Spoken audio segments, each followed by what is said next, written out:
Well, good morning. Hi, everyone out there. Thank you so much for joining our webcast. My name is Susanna Song. I'm the VP of Marketing and Communications here at Highwire Networks, which is the parent company of Overwatch Managed Security. And joining us today around the topic of how to stop ransomware in its tracks is David Barton at Highwire Networks, Chief Technology Officer, as well as Ritesh Agrawal, the founder and the CEO of Airgap, which is the product that Overwatch leverages in order to deliver this ransomware kill switch. Now, approximately 37% of global organizations said that they were the victim of some sort of ransomware attack in 2021. And that's not even scratching the surface of attempted attacks. I'm hearing reports of about 190 million attempts in third quarter alone. That is third quarter of this year alone.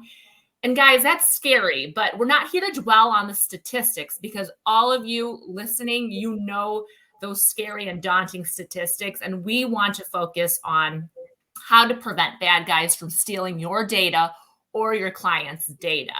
So we are here for the next 30 to 45 minutes. You're going to hear a short presentation. We don't really like slides, but I thought in order for you to really make sense of this new technology, we will show you some graphics so that you can understand this kill switch technology. So I will share a few slides and bring in Ritesh as well as David to help explain what is happening today. So the first slide says solution gaps. Ritesh, go ahead and explain what solutions are in the market today that really unsuccessfully contains or really unsuccessfully prevents lateral threat movement and right now preventing the propagation of ransomware attack. Give us a sense of what Airgap does and what differentiates you guys in the market today. Thank you so much, Suzanne, for having us. Really appreciate it. Folks who are listening to us today, good day and good morning, depending on where you are. My name is Ritesh. I'm the CEO, founder of Airgap. Started this company about 2 years ago. I'm super excited about where it's heading. I started this company to solve one of the critical problems in the industry, which is the ransomware propagation challenge. Now, I knew that there are a bunch of solutions in the market, like Susan mentioned, but I felt that there is something missing here. And when we talk about ransomware protection solution, many known solution comes to mind. Some of them are listed on the screen here, like the anti-phishing or EDR or backup or firewalls or even training and insurance. All of these solutions are necessary, but I'll explain you why they are not sufficient. And once I observed that there is not a sufficient solution in the market, it became apparent to me that we must address the missing gap. And that's what Airgap is all about, as you would hear in the next few minutes. But in terms of the solutions that exist, for example, the phishing solution, look, employees are accessing their personal information as well as their professional emails on the same laptop. And as an employer, you can probably protect the professional emails from phishing. However, the phishers or the attackers could still phish the endpoint or the laptop using personal email. And there's nothing you can do about it. So there's a big gap there.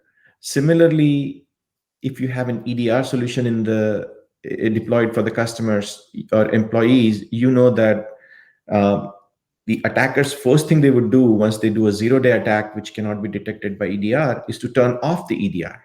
Or the EDRs can even be turned off through Active Directory. Similarly, I mean, backup is not sufficient because there are now triple extortion, meaning the IP may be stolen and then you would be threatened to pay. And if you don't, then there is a threat to expose the intellectual property that was stolen. Perimeter firewalls were never designed to prevent inside-in attack, which is what ransomware does. You get one machine infected and the ransomware likes to propagate. The firewalls are sitting at the perimeter. It's like your door to your home. You can have a very strong door, but once the intruder is already inside, they can roam around. And that's the challenge that we see with ransomware. And we also know that training and insurance is never sufficient because, of course, they are necessary, but they won't prevent your reputation from being damaged or business downtime or or any human error that may happen. So I think all in all, current solutions may not be sufficient, perhaps necessary, but not sufficient. And you need to look at beyond the current solutions if you want to be protected against the ransomware attacks in the industry. And David, let's bring you in as the CTO. And when you joined Highwire, you had decades of CISO experience as well. Tell us what attracted you specifically to this solution as you vet best of breed products on a daily basis. Yeah, I think when I first sat down with our partners at Airgap, I quickly learned that the technology that they've come up with is something A, that doesn't exist anywhere else. B, that has a time to deployment is very quick, and C, has a response mechanism. We talk a ton about detection and response, and one of the things that really intrigued me about this approach is there's a prevention component. We in the security industry have talked for a long time about zero trust and microsegmentation as a tool to do prevention of bad things, but it's just been not something that is easy to deploy, easy to develop, easy to build. And so when I sat down with Ritesh and he walked me through the technology, I see that it solves a lot of those problems, right? It's easy to deploy. It adds a preventative component, which we'll talk about. It doesn't require a whole lot of infrastructure and switch and software changes. And I'm not going to take that away from Ritesh either. He'll talk about that. But at the end of the day, no one else is doing it this way. It is a very unique approach to a problem that we've been talking about for 10 years, and we just haven't got a solution to. And Ritesh, how is this solution actually agentless? I think this boggles a lot of people, security practitioners' minds, that you've come up with this type of technology. Explain this agentless segmentation. Absolutely. From the get-go, we wanted to make the solution that is easy to deploy and that works across the board, meaning no matter where the customer wants to deploy it, whether it's in their factories, whether it's in their corporate campuses, whether it's in their data center, like the traditional data centers, or the modern cloud, they can deploy an agentless solution anywhere. And that was the idea behind sort of coming up with a very, very innovative solution for the first time in the industry. Now, the reason so that was the reason why it was agentless. The reason and the way it is agentless is it's actually leveraging the networking constructs to make sure that we can prevent the ransomware propagation or threat of ransomware without having to install agents. There are two ways you can solve this problem so far, until we came up with the very innovative third way. So far, I've seen in the industry people solve the problem by installing endpoint agents in every endpoint, which is not possible sometimes. For example, if you have equipment or a printer in the office, how do you install an agent into that? And as we know, they can become a source of an attack vector for you. Similarly, if you have a third-party software or third-party appliance in your cloud, you cannot install agents into those third-party equipments because they won't allow you to do so. So agent becomes the hindrance, but that's unfortunately the only option in the industry. The alternative to that today in the industry is a complete refresh of the hardware. So you buy a brand new set of hardware, which is proprietary hardware, and try to make it work that way. And that also is not acceptable, and it does not work in the cloud because obviously you cannot deploy your own hardware in the cloud. Airgap, on the other hand, is a 100% software solution. There is absolutely no hardware necessary. There is no APIs into your existing infrastructure that will on the fly modify your ACLs or rules or security groups, etc. Because I know customers don't like it. Based on my previous experience, I've seen that when multiple parties modify the rule set of a typical hardware or cloud, then there is a chance of contention and chance of complexity in terms of troubleshooting and debuggability. So Airgap took an approach which is 100% standards-based networking construct that allows you to prevent the propagation of ransomware without the limitations of the original solutions. That's patent pending. Oh, sorry, it's patent approved now. We got the patent granted last week. So it's a patented technology, and it is designed to be carrier grade reliable, meaning it's 100% reliable. It can fail open. So if something goes wrong, you can fail open and go back to your existing state, which is extremely important in a large network. Performance is wire rate, and then the latency is minuscule. So it's almost, you can ignore the latency. It's almost like a wire latency with Airgap. So this kind of meets all the three requirements for the customers. Does it perform? Is it reliable? Does it introduce any additional latency? The answer is favorable for all three of those questions for the customers. Well, and I think the third piece of that, or fourth piece of that, Ritesh, is does it fill a gap in my security architecture? And the answer is absolutely. Oh, great point, David. I'm glad you brought it up. So it's 100% complementary to your existing solution. And as David clearly articulated, the whole idea of rapid response is what Airgap addresses for our customers as well. So with Highwire Networks, what we are able to deliver jointly to the market is the ability for you to have an answer in case if you got infected with ransomware. First of all, you shouldn't be, but human errors happen. Somebody may bring in an infected device into the network. You would be able to then execute the ransomware kill switch, which would instantly stop the propagation of ransomware. Just a reminder for those of you listening right now, please submit questions. If something that either Ritesh or David commented on isn't really resonating, or you have some follow-up questions, please submit them.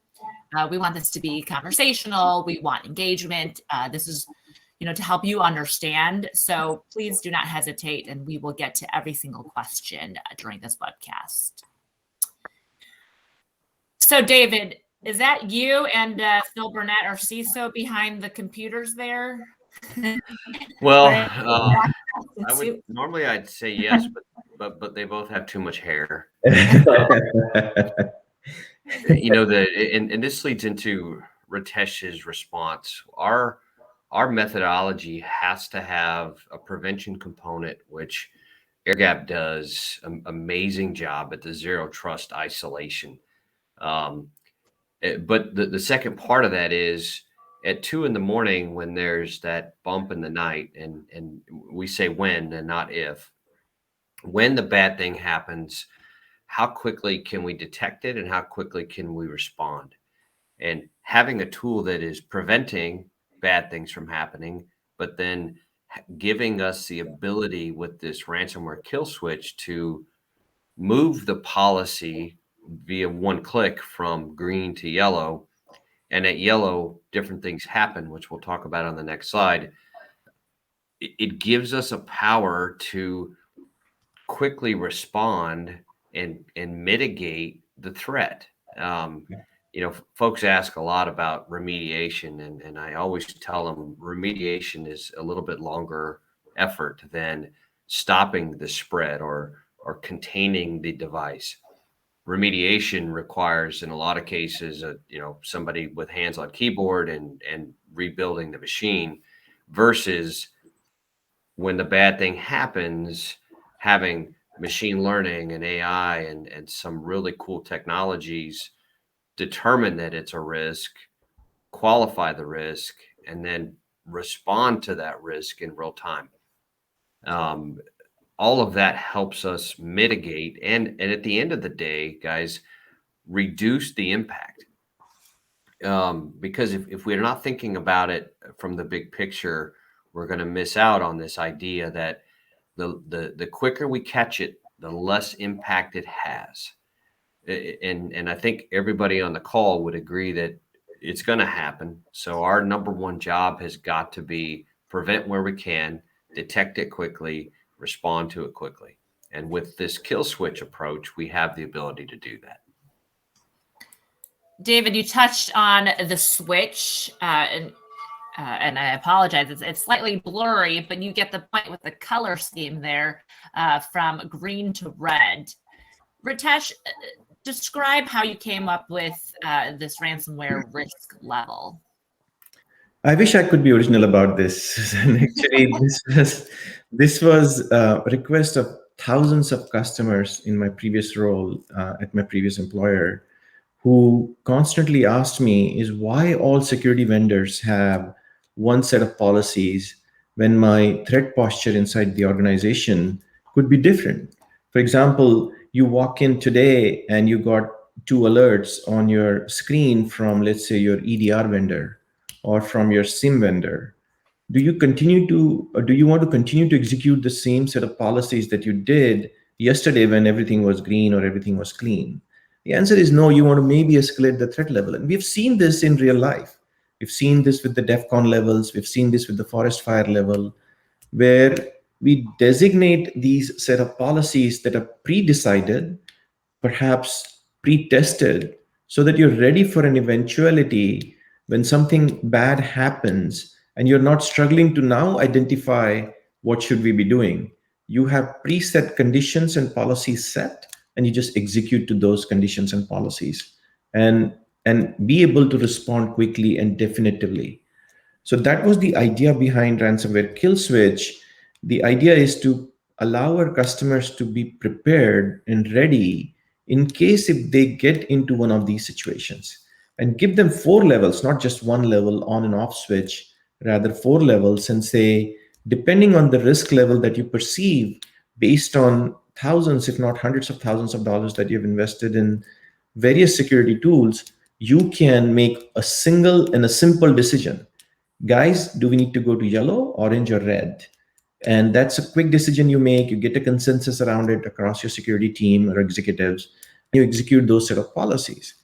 And the advantage of such an approach is not just you're able to quickly react, but you're able to articulate it to your stakeholders, your executives, your board, and your customers, that you have a proper incident response plan in case if you get hit with a situation like ransomware. And also to continue the business operation. Today, what happens is, let's say you get an alert from your security vendor, like an EDR solution, that you have a ransomware. The go-to move for many of the CIOs and CISOs is to shut down the network, which obviously is not a desirable outcome. What customers rather want is continue the business operation where there is no perceived risk, and only and surgically shut down areas which could possibly participate in ransomware propagation. And that's exactly what ransomware kill switch can do for you, so that you don't experience business downtime. You continue to operate the business, albeit shut down some of the high risk areas, so that you don't get impacted in case if the ransomware is really on your network. You had a great analogy when I first spoke with you, Ritesh, about right now it's security practitioners, CISOs at companies watching their house burn down, right? You used that analogy, and I thought that was interesting. Whereas now you can do something about it.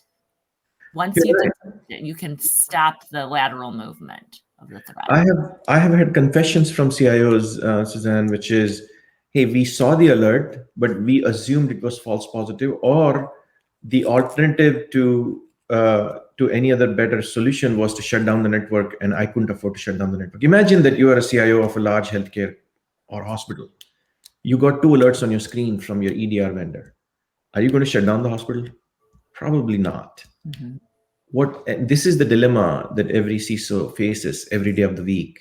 And if they have access to ransomware kill switch, they could say, look, shut down those 2 computers that are expressing ransomware, or shut down that part of my network that is high risk, and continue the rest of the healthcare or operational facilities as before. And this is the advantage of ransomware kill switch. Don't let your house burn down. Take a definitive action that is pre-planned and pre-tested. Yeah, and before we go to the next one, I think what's important to remember a couple of things. One is, and I love the term surgical, especially as you're referring to hospitals. I tend to think of it as a tactical response.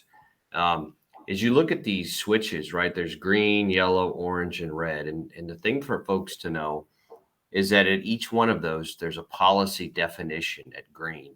And in that green policy, more access is granted by default. And by the way, at green, all of the non-approved access is denied. And this is where the zero trust comes into play. So we're only giving you access to things that is needed to do their job.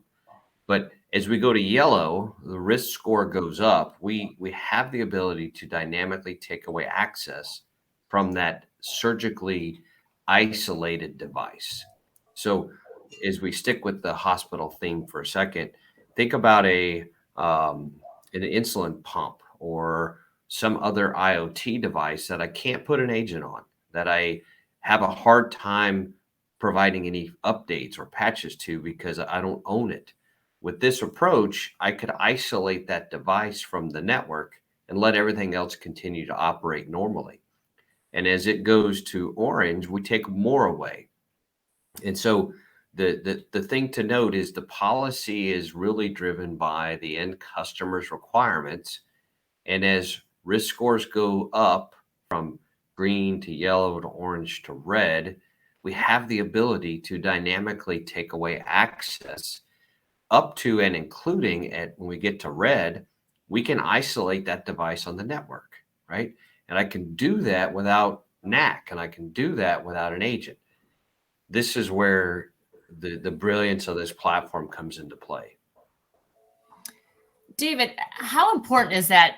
We know, I mean, it's out there. Bad guys are lurking at night, just like criminals on the street. So how important is it to have a 24/7 SOC watching and changing that switch or those levels when everyone else is sleeping, when your C-suite is sleeping? I think it's essential for a couple of reasons, right? A security program, you've got multiple tools that are likely identifying malicious behaviors, right? You've got EDR, you've got sensors, you've got tools running on the network. But what you don't always have is that somebody watching those tool sets at 2 a.m.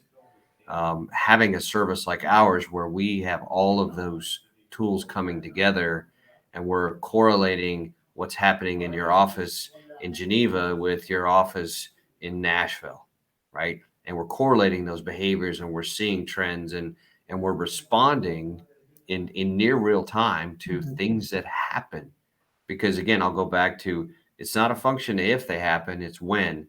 And having a service like ours who staffed by security experts using the best in breed tools like this ransomware kill switch by Airgap give us a fighting chance to minimize the impact. And so I think it's essential. Yeah, absolutely. Well, let's dissect how this solution works. I know I was looking at the attendee list. We've got CIOs, director of IT, guys who have studied networking and really want to see deeper into the previous slide. So could either of you walk us through the different steps of how this kill switch works? Starting from the first one. Yeah, I can take a stab at it. So the idea really is very, very straightforward and very simple. The goal is to collect information from various threat sources that you may have, Airgap being one of them, obviously, but we don't want to limit the scope of threat detection only to Airgap. We understand and we appreciate that you have invested hundreds of thousands of dollars in other tools. Let's take advantage of all of the threat intel that you may have in the network. So in addition to Airgap, we can collect threats from your EDR platform, your firewalls, any other tool that you may have, any other solutions that you may have deployed. All of them can collect information via SIM and from SIM to the Overwatch management solution. And this Overwatch management solution then essentially can inform Airgap on taking appropriate action. And this is where it's extremely important to collaborate and work with high-wire networks in order to make this solution 10 times more effective than it already is. I'd welcome David to add a couple of statements here as well. Go ahead, David. Yeah, I would agree. If you look at that, the slide, there we all have lots of tool sets that detect bad things, and including Airgap, right? And once we see that threat intelligence or that threat that's happening, that active threat, it signals our control point. In this case, it's Airgap, and in that signal we say via API, and this is important, move the needle or the switch from green to yellow. And Airgap does its magic, and now that device is isolated, or its permissions, its access level, it has been reduced. And it just happens.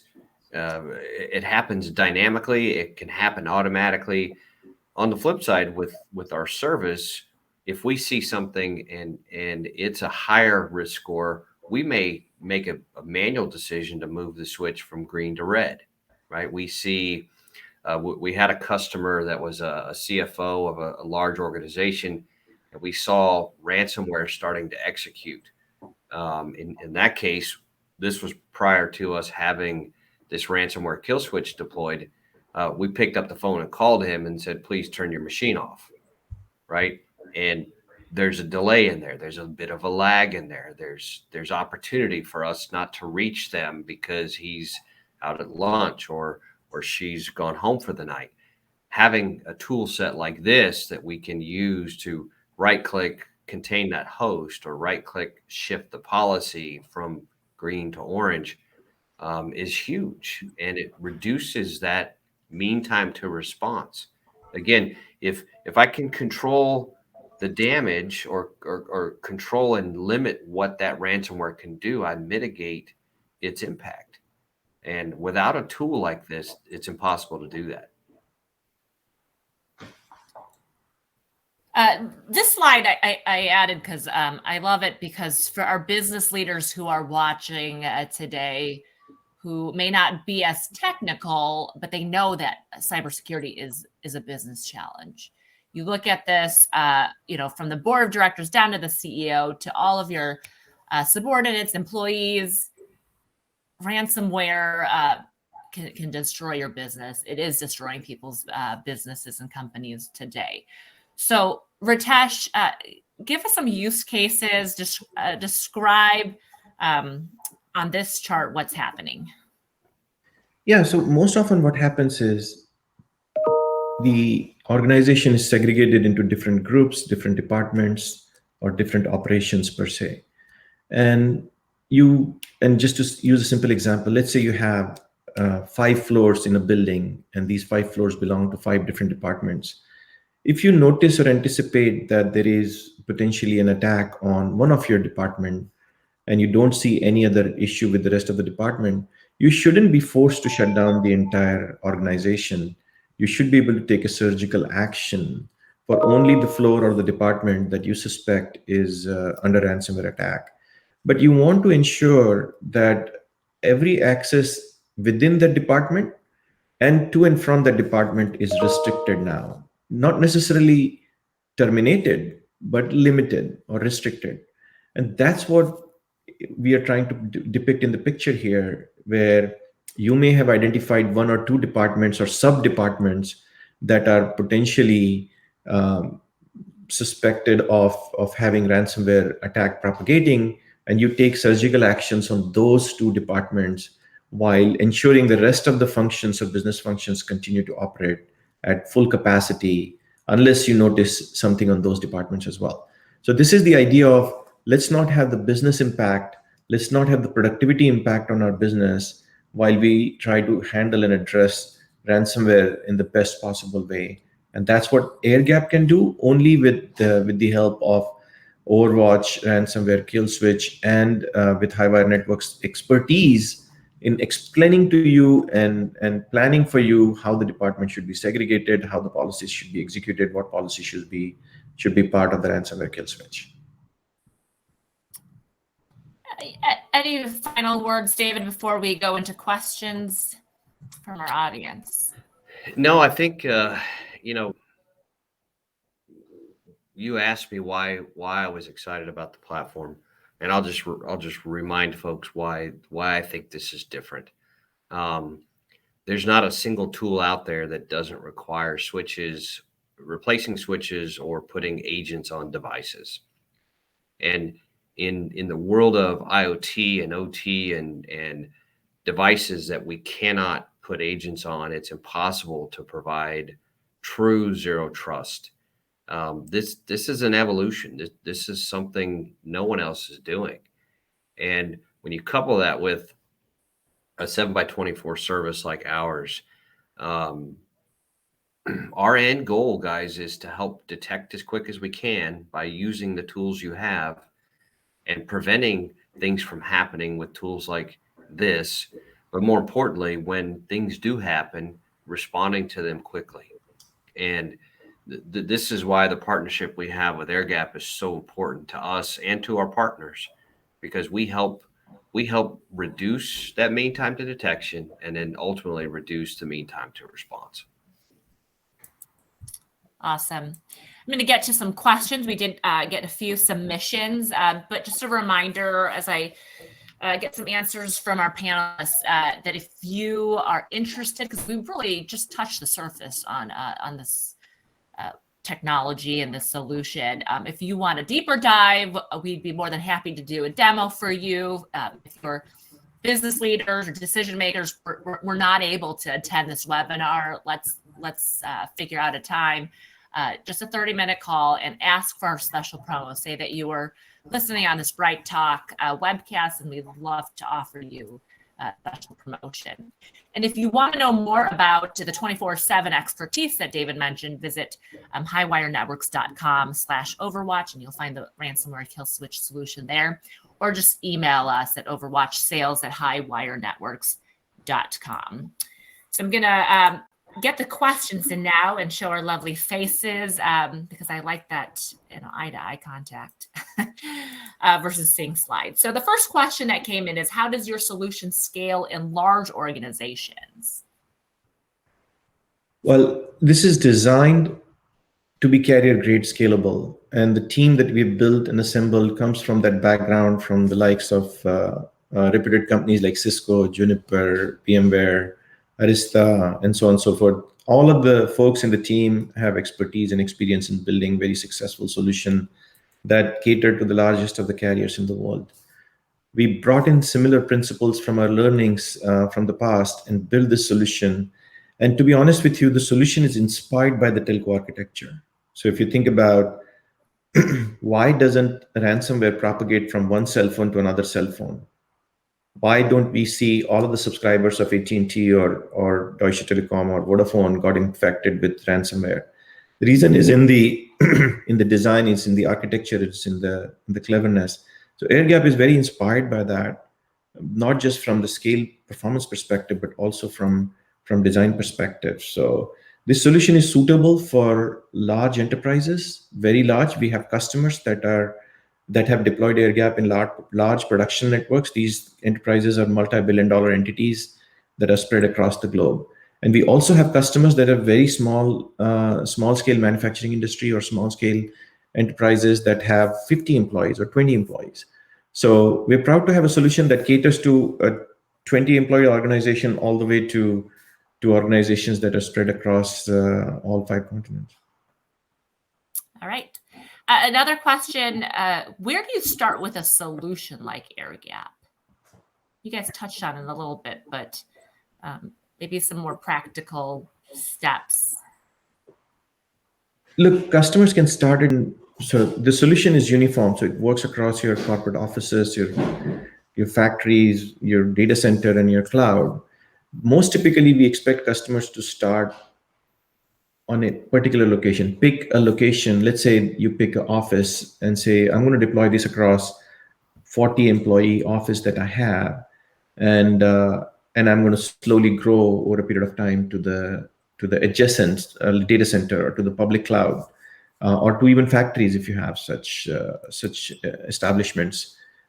The beauty of Airgap solution is there is no need to boil the ocean. There is no need to do a forklift upgrade. You can literally start with 2 devices if you want to protect only 2 devices as a pilot or as a let me sample the technology approach. And you grow at your own pace. You go from 2 devices to 20,000 devices to 200,000 devices at your own pace. There is no force. And that's beneficial for multiple reasons. One is you're not boiling the ocean. And second is you're not burning a hole in your wallet. Thank you, Ritesh. Do you have to become the DHCP server in order to work? Someone is asking. No, absolutely not. The beauty of the solution again is agnostic to what you have deployed. It's least intrusive. Actually, you don't need any changes, much changes inside the organization, other than making sure Airgap is deployed and the necessary components required to make Airgap boot up inside the environment. And once the Airgap is booted up, there is no need for you to relinquish control or of any of your equipment or any of your functions. You keep your DHCP server, you keep your switch, you keep your firewall, you keep your router. As David mentioned, this is easy to insert and a completely complementary solution to everything customer has invested in. And we have time for more questions, but the last one I got in was, how do you avoid false positives? This is the cleverness of the solution. Other thing that I noticed when I was in my previous role running a large business at my previous employer, I got a bunch of feedback from customers that they're sick and tired of false positives. There are so many tools that now generate alert, and the funny thing is, some of the tool would say on a scale of 1 to 10, I suspect that there is a number of 6 that this device is infected. The issue is what do you do when somebody told you that it's a scale of 6 that this device is infected? Do you shut it down? Do you keep it on? Right. It's a problem, right? You leave the problem up to the customer, and the customers often don't know how to react to that problem.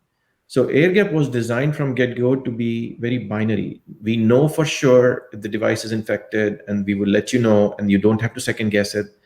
And if the device is not infected, we won't give you a false alarm, essentially. So it's a zero false positive solution. This is the patent that we got granted, and we're so proud of the technology, and our customers absolutely love that. They look at Airgap alerts before they look at any other alerts, because they know if Airgap is telling me this device is infected, then I don't have to second guess myself on that. Right. Well, and I think the other piece that's important, Susanna, is once we think there's something bad, right? We've determined it's a legitimate alert. We're not shutting down the network. We're surgically shutting down a device that's doing something funny or different or anomalous.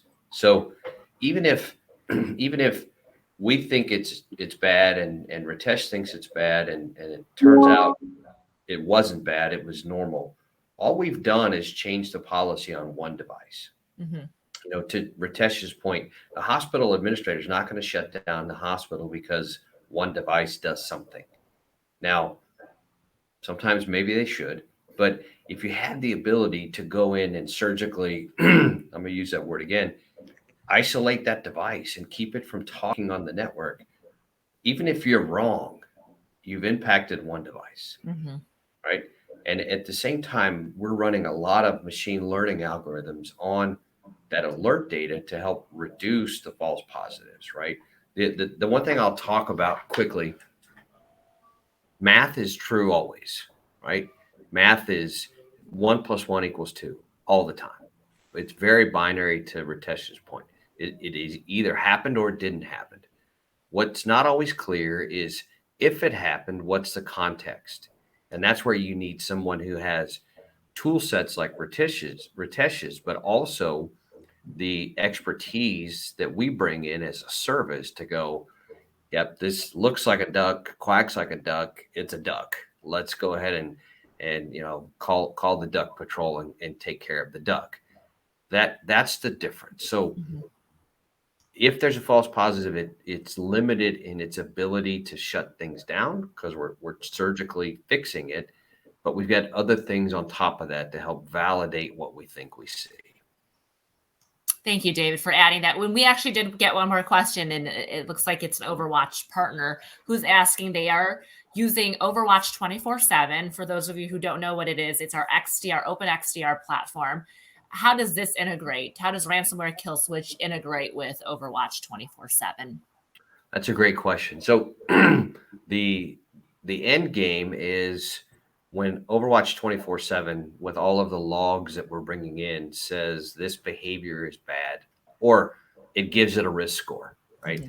At risk scoring levels, we via API talk to Airgap, and we have it dynamically adjust the switch from green to yellow to orange to red. And so the beauty of the switch and the API is we with our partners, we figure out what is the risk tolerance, right? At what level is it okay for us to respond to an event that is a 30% risk versus an 80, and that drives the behavior. And so the integration is there from an API perspective. Well, thank you, David. Oh, go ahead, Ritesh.